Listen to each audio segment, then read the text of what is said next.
The biggest story in the world today is the massacre of more than 100 people in the Syrian town of Houla. It's shocked the world and sparked fresh international condemnation of President Bashar al-Assad's regime. The images you're about to see are horrifying, so be warned. 108 people, including at least 39 children, were killed by gunfire and shrapnel at point-blank range. Women and children were stabbed in their homes, dozens interred in mass graves, and hundreds more wounded. The United Nations Security Council has blamed the Syrian government. It's denying responsibility. I spoke earlier to Nadim Houry from Human Rights Watch in neighbouring Lebanon.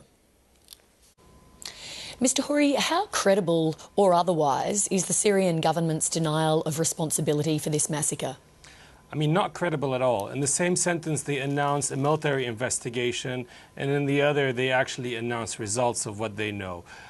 One thing is clear. We know that government forces have shelled the towns of Houla on Friday. This has been confirmed by UN monitors and by survivors that we spoke to.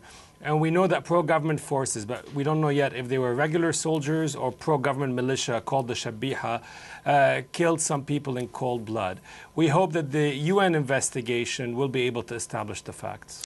Is there any information about whether the pro-government militia or other forces would have been acting on instruction from the government, or whether they would have committed these acts off their own initiative? You know, this is what we want the UN Commission of Inquiry to investigate. This sort of chain of command questions, the level of cooperation, is very difficult to establish just based on witness testimonies from the victim's side. But what we can say is, based on the timing and how we sort of reconstructed the series of events, the Shabiha appeared to have gone into the neighborhoods at the time when government forces were shelling other parts intensely. Was there coordination? All this will be established, hopefully, by a UN investigation. Do you believe that it's actually possible now for a political process to achieve peace in Syria? Look, you know, it's very complicated to answer this question. Clearly, the Annan plan's basic premise, which is, passing from a military confrontation to a true political dialogue, has not taken place, mostly because the government is not really willing to negotiate, is not willing to give any grounds, and they continue their campaign of repression. I think it's almost, people have repeated so many times, it was probably the last opportunity, Annan's visit today and tomorrow to Syria, to try to change course. Unfortunately, the window is narrowing, even though all of us would like to see a peaceful solution that would guarantee the human rights of all Syrians and would push for accountability. What effect do you believe that UN sanctions would have on Syria? They're definitely hurting the government. They're also hurting some civilians in Syria. Will they be enough to convince President Assad to change course? So far, we haven't seen that. The problem is sanctions are a slow instrument. They take time. So it's hard to sort of say at this moment.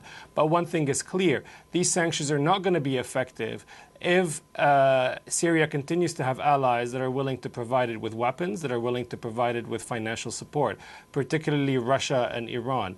That way of sort of, that undermines the whole sanctions regime. We've seen, of course, the international outrage and condemnation around this incident today. What is the role for countries like Australia to play in response to this matter? I think there are two key roles for countries like Australia. And first is to push for accountability in Syria, to make sure that the issue, it's not enough to condemn. There has to be a proper investigation and accountability. We believe the best way to do so is through an ICC referral to the International Criminal Court. Secondly, there has to be a joint international effort to continue targeting sanctions against regime officials. And that should not just be by like-minded states, but all countries should use their international influence and ties to countries like Russia and others to convince them that the current strategy is failing, that the current strategy is pushing Syria straight into a civil war. OK, Nadim Houry, thank you very much for joining us. Thank you for having me.